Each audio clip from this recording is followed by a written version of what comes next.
Rousseau is one of these people that all kinds of people in secular academia really like. They find him intriguing and things like that. I just find him evil.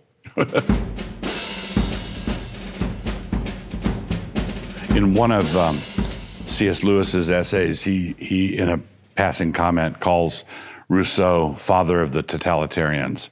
And so Hobbes is an absolutist. Rousseau is a social contract theorist, but Rousseau grew up in Geneva. Yeah, and so he's shaped by, basically, I take the concept of covenant, bring it over, leave Jesus out of it. The only alternative is the state. Right. Right, and so the state fills up all that space in the contract. Right. Rousseau is one of these people that all kinds of people in secular academia really like. They find him intriguing and things like that. I just find him evil. I mean, tell us what you really think. Yeah, this is what Rousseau says. Human distinctions between classes and everything else are all artificial. In a state of nature, everyone was equal. There was no private property and so on. So private property is the source, ultimately, of human inequality. In order to get rid of human inequality, one of the things we've got to do is get rid of private property. But we also have to have everyone subject to the same rules.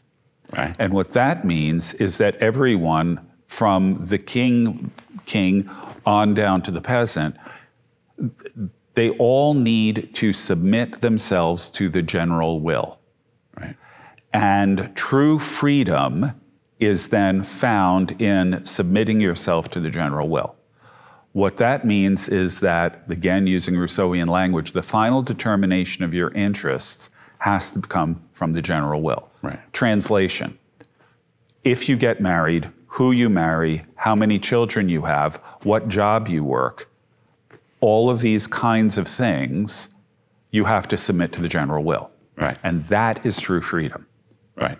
And no. No. What he's doing is what propagandists do traditionally, advertisers, any kind of propagandist.